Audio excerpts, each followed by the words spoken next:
Welcome back. You know what you're here for. Let's get right into it. Starting off, we're going to go from the beginning of the week, the early game. Manchester City, huge 2-0 win over Everton. Say huge, it's Everton. We should be beating Everton. Coming into the week, they were on the top 10 of the table. They're in the top half of the table. Pickford holding it down for them as per Everton. We should be beating them. Man City right now for us, lineup of the game. Ake in its center back. Gavardio not there. We're still yet to see Rodri come back. He's still dealing with a little bit of injury. Kusanov as well. So there are some people for us to come back and see some more momentum. But as a whole, I think the biggest point I can make about the whole game and pretty much our last few games is just Haaland. This guy, there's dolo. There's really not much more to say. Defensively, I think we've been solid, and I think we have not been given enough credit by a lot of people how good we are defensively, especially when we have all the players in there. Nico O'Reilly, in my eyes, the best left back in the league. It's a big, bold statement to make for some, but... Does he get a call-up? He got the call-up for England. Does he get the start? Does he get the start? Does he get the start? Does he I think he deserves that it. World Cup squad, and does he play many minutes at left back in the World Cup? There's always going to be talk about Haaland. The 2 goals late in the second half, first half, we were abysmal, especially attacking-wise. I got to be honest, Doku, Savinho on the wings, I expect more out of them.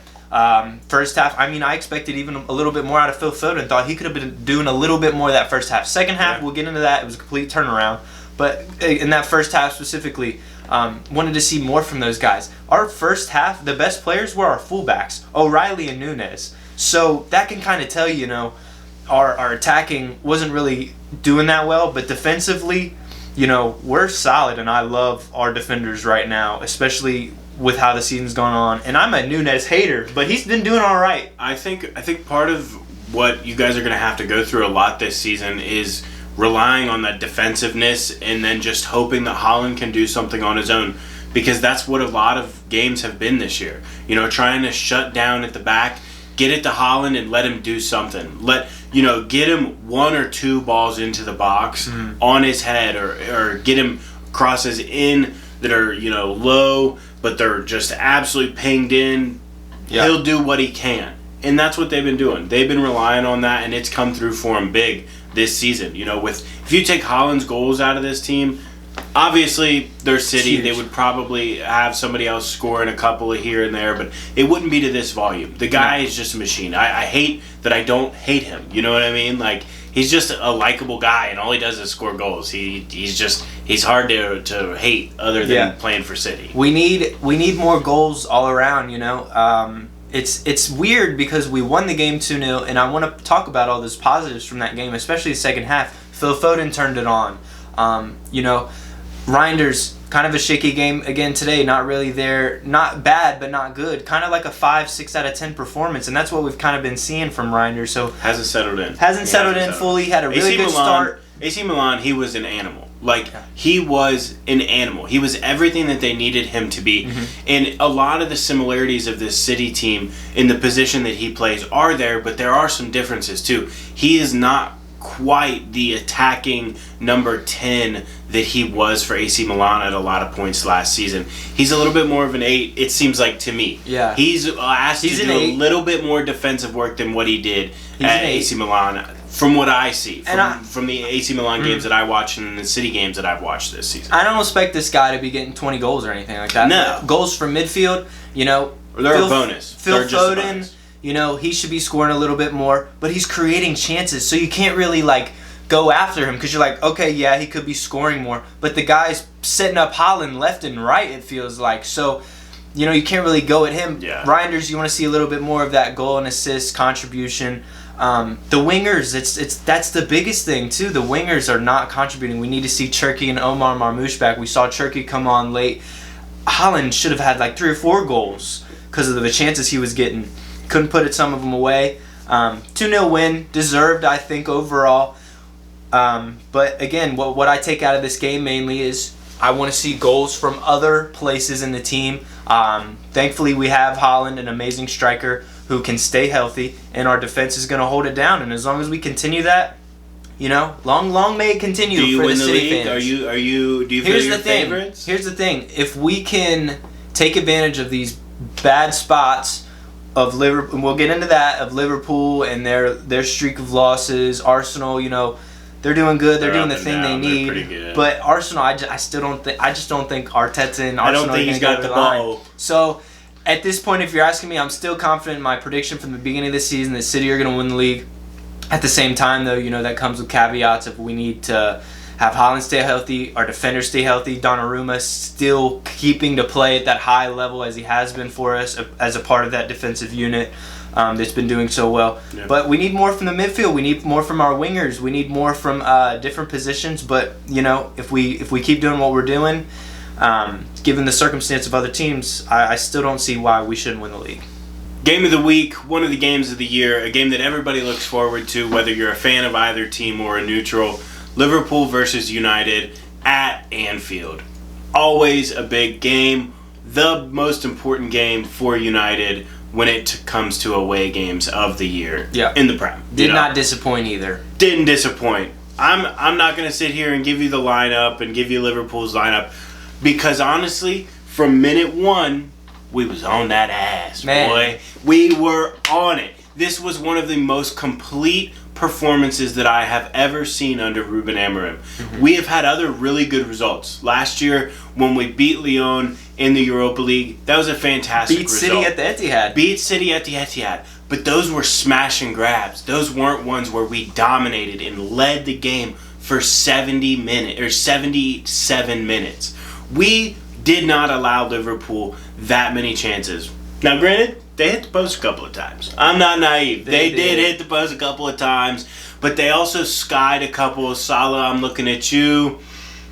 Inshallah, you figure it out for yourself. I don't know. But he wasn't there. There were so many Liverpool players. Kirkez. He played against Liverpool, basically. Isak, where were you, pal? In the pocket of De Ligt and Maguire. That's where you were. I mean, yes, I'm getting carried away, but we just beat Liverpool. We came 16th last year, people. We came 16th. They won the champions. They won the Prem. They were the champions. Yeah. I'm going to get giddy. I'm going to get excited. But I'm not going to act like we won't lose just as easily to Brighton next week. Like, that's probably going to happen. It's been up and down. I just want that guy to cut his fucking hair, and then I'll be happy. For United, it's the biggest thing is just today. We can talk about Brighton and whatnot, and there's a good conversation to say. This has happened a few times in the past for United, and so you have to step back for a minute and say, hey, these results have happened.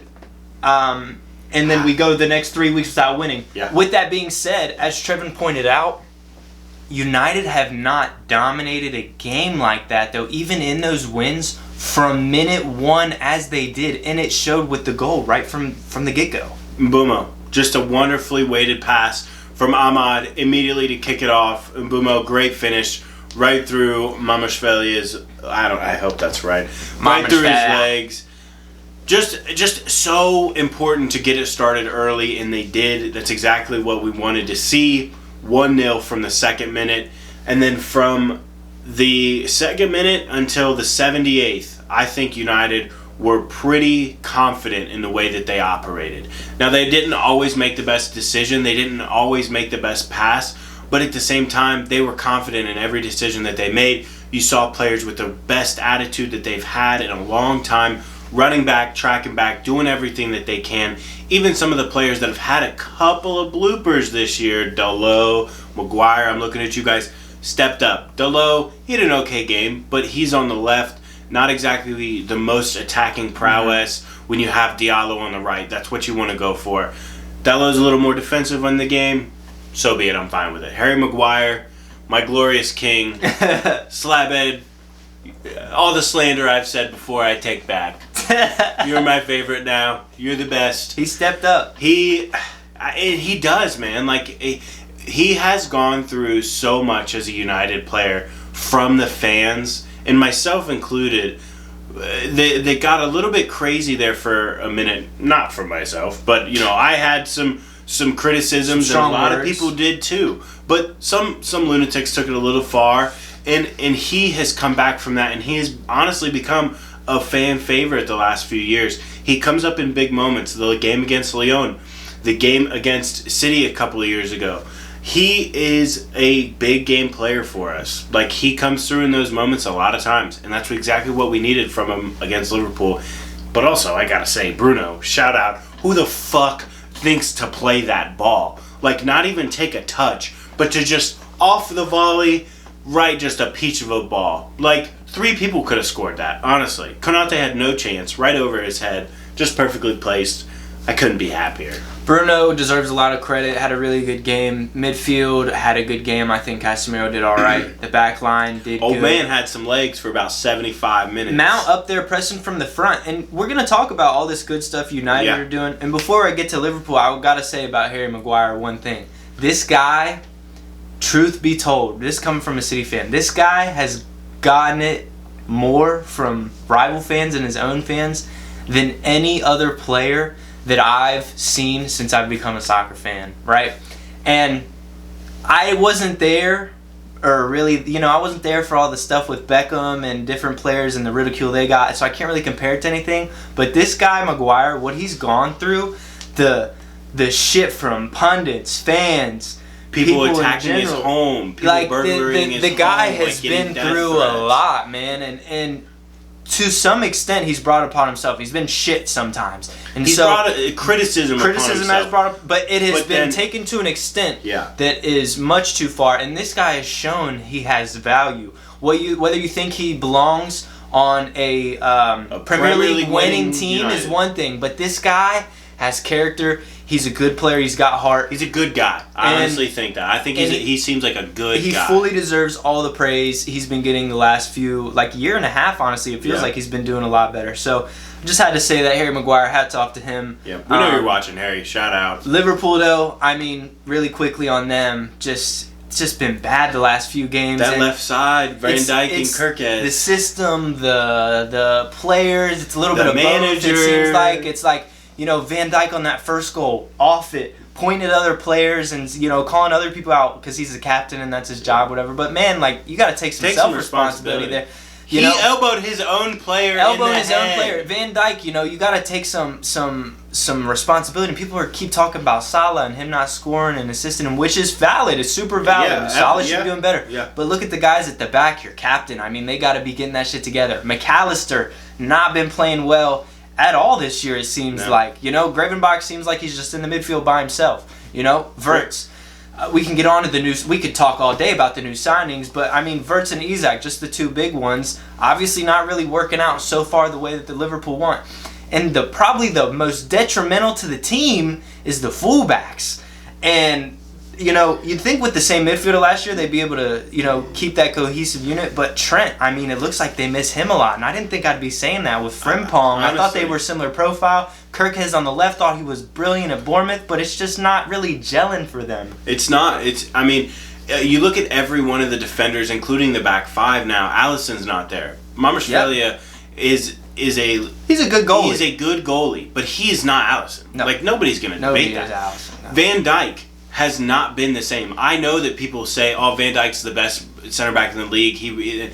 I don't think he is anymore. No. I think he is still not this year. I still think he's a quality center back. I don't think he's trash. Nobody's saying that, but he's not the same guy that he used to be. Mm-hmm. He doesn't have the same legs. He's standoffish on defending. It's some decision making this year. I feel like in a lot of the decision making, lack of thought. Him going up for that ball and elbowing McAllister in the head.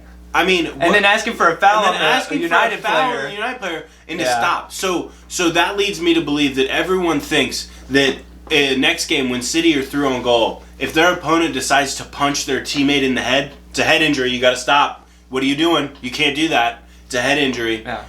Why would you think that they would stop for that? You hit him. You did it. So why come out with all these excuses? Take the responsibility. That's one thing that really annoys me with him is that he chooses to deflect and play the blame game so many times. And obviously other people do deserve the blame, but you're the captain. You're the supposed best center back in the league and one of the best Premier League center backs of all time. Take some responsibility for yourself. Yeah. Last other little Prem games we'll talk about. Chelsea 3-0 over Forest. Yep. Postecoglou out. They were shit. He should have been out. I don't know why they hired him. He was fired 10 minutes after the game. He didn't even go to the post-match press conference because after the game, he went straight into a meeting. They told him, "You're done, son." Said goodbye to the players, went to his car by himself, and left. What? Chelsea 3-0 win. They end this thing. He's gone. What more can you say about it? I mean, it is what it is. Brighton a 2-1 over Newcastle. Thought that was impressive. Another really impressive game. Don't know if y'all got to watch it. Bournemouth Crystal Palace 3-3. Mateta with a hat trick. Had a chance there at the end to score a winner and skies it. I mean, that for a Palace fan, the euphoric feeling of coming back from 2 or 3-0 down, and then you had the chance to win it, but just couldn't do it. They're a good ass team. Solid. They're a good ass team. Super exciting to watch too, and they got that same system like Amarin, but it seems like they're able to make it work a little bit. 3-5-2 for sure. So really fun team to watch. Bournemouth, Tyler Adams, we're always watching out for you. Tottenham, Villa, another big game that happened. Tottenham. Thomas Frank, it's up and down. It feels like some weeks it's good, some weeks it's bad. And it's weird because Villa's not been good this year. Yeah, no, I think Tottenham should be beating Villa. Tottenham should be beating Villa. They should go in there, obviously not roll them over or anything. No, but you should be expecting to win that, I think. You should be wanting and hoping and expecting a win. Yeah. I agree. 100%. I don't think that any Tottenham fans look at that game and think, "Ooh, this is gonna be a loss or maybe a point." We hopefully can scrape a draw. Nobody would have said that. Everybody would have expected 3 points going into that. Yeah, their midfield. You look at Paulinho and Bentancur, not very dynamic. Simmons in there. Hasn't been as much of an influence as they want. Yeah, I think he's been overly relied on 100%. Too, because, like you just said, Bentancur and Paulinho in that midfield, that's a destroyer-ass midfield. That's not a progress the ball midfield. And for some games, you need that. If you're playing against City or Liverpool, I think those two are a great midfield pairing with Xavi Simons right in front of them. But against a team like Aston Villa, where they're not going to be quite on the front foot as much, they're going to be playing a little bit more of a mid-block. They're not going to be pressing super, super high. So you have to have players that can break those lines. And Xavi has been a little bit overly relied on, I think, at certain points. And he hasn't been able to show some of the connective play that we saw in the Bundesliga. Because at Leipzig especially, it was a lot more 1-2 interconnective play. And sometimes with that midfield, when Bergvall is there, it's a little bit better. Yeah. But he just can't do it on his own. He did a lot of drifting in and out of the 10 role too at Leipzig. You go out on the left, go out on the right, do different things like that. Villa though, good win for them. 2-1. You got their aspirations this year are at least top. I would say at the beginning of the season, you would want top 5. You would want to be in the Champions League, at least Europa League, with the manager you have. Yeah. If you're in the Europa League, you may as well win that. You may as well put their name on it for Unai Emery. We got some big games coming up next week. Hopefully United can keep it together with Brighton. You know? Brighton's a good team too. They're not as good as they were last year, but they're still a good team. They're still a good quality team. Hopefully we can take the momentum from this Liverpool win. But like you've seen, like I've seen, we could be absolute trash next week. Yeah, hopefully we get the win against Villa and we can, take them back down a peg from where they were against Tottenham. All right.